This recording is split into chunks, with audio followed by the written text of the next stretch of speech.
Welcome back to Elevation Perspective. My name is Mark, and today we're continuing our 2026 position rankings with the first base position.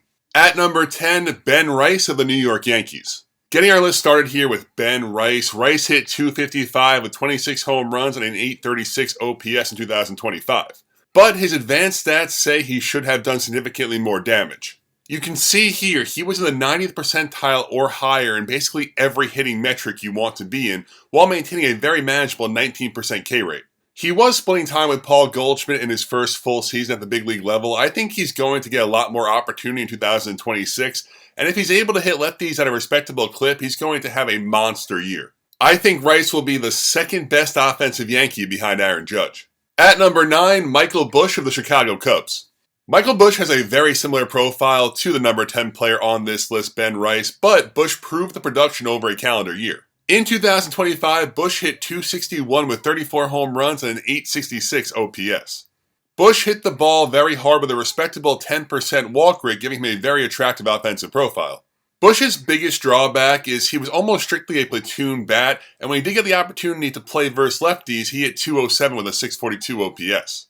I think if Busch does not improve his ability to hit left-handed pitching, his upside will seriously be capped. But 30 home runs with a .910 OPS versus righties as a strong side platoon option will certainly always play at a high level.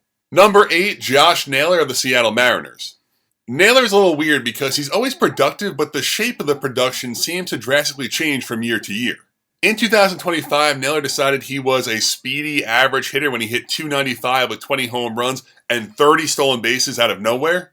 For context, the season prior in 2024, Naylor hit .243 with 31 home runs and just 6 stolen bases. So both seasons were solid, they were just very different.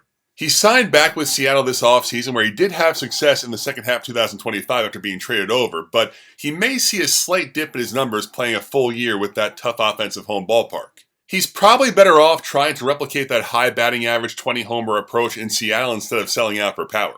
I think Naylor will consistently be a good player with a strong floor of production, but not an exceptionally high ceiling.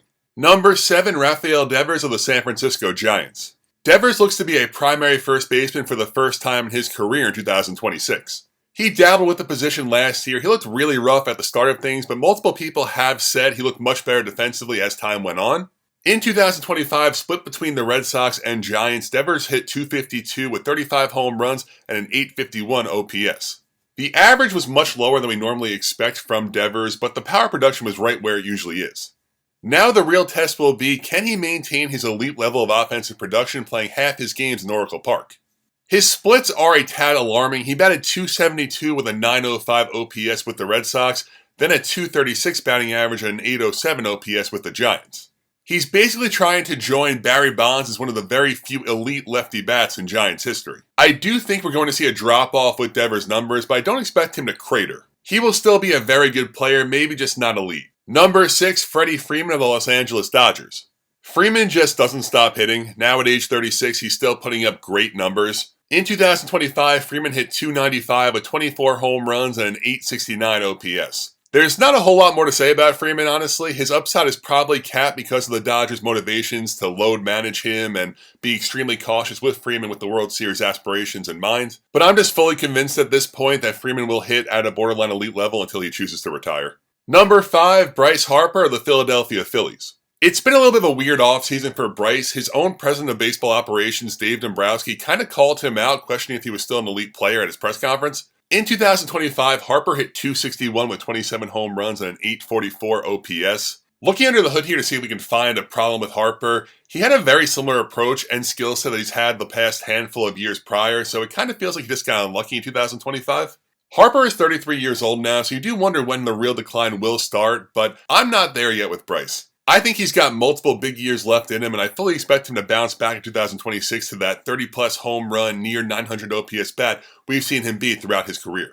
Number 4, Nicholas Kurtz of the Athletics. Kurtz took the baseball world by storm in 2025, possibly having the most impressive rookie season we have ever seen. Kurtz hit .290 with 36 home runs and a 1,002 OPS. Just having an OPS above 1,000 in any season, let alone your rookie season, is absurd. Kurtz did not grade out well at first base, but he's just 22 years old. He still has plenty of time to see if he can improve defensively before moving him off the position. And not to pour more cold water on Kurtz, but I do expect regression here, especially in the batting average department. It's really hard to hit 290 with an expected 245 batting average and a 31% strikeout rate. But his power is clearly real, and especially in his extremely friendly home ballpark, there's no reason to believe Kurtz won't hit 45 to 50 home runs next season, even with a non-elite batting average. Number 3, Pete Alonso of the Baltimore Orioles. It's pretty weird to say that, but the brand new Baltimore Oriole finds himself third on this list after a phenomenal bounce-back season in 2025. Alonso batted .272 with 38 home runs and an .871 OPS. There may be an adjustment period for Alonso switching leagues for the first time in his career, facing different pitching, but I'm not overly worried about that. Even with his skills potentially declining the next few years, I do believe Pete will always hit home runs, even if the other stats start to look a little rough. My biggest concern or gripe with Pete is his defense. I think he should already be converted as a full-time DH because he has consistently been an awful defensive first baseman. Pete does post up every day and he does hit 35-plus home runs seemingly every year, but he's got to get off of first base. But because he's not a DH yet and his bat is still elite, he will be number 3 at the position. Number 2, Matt Olson of the Atlanta Braves. Matt Olson and Pete Alonso are often compared to one another offensively. They kind of alternate each year who has the better season. The one constant between the two of them, though, is Matt Olson's defense, an elite defensive first baseman who plays legitimately every day.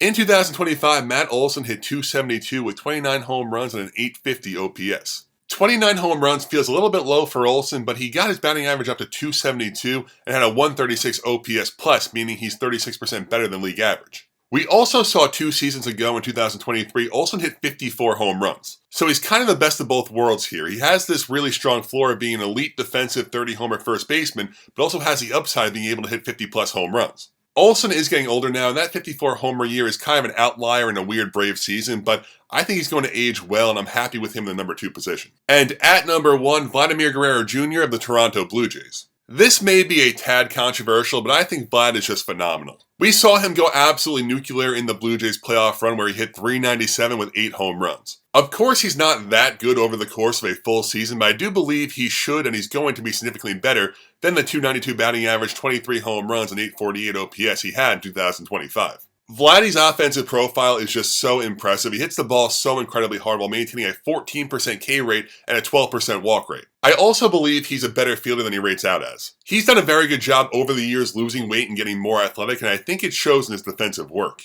Vladdy should be a batting title favorite every single season. With 30-plus home runs and good defense, he is just 26 years old, not even entering his prime yet. I love Vladimir Guerrero Jr., and I'm very happy and comfortable putting him in the number 1 position. And those are the first base rankings for 2026. If you like this video, please hit subscribe. Thank you so much for watching, and have a great day.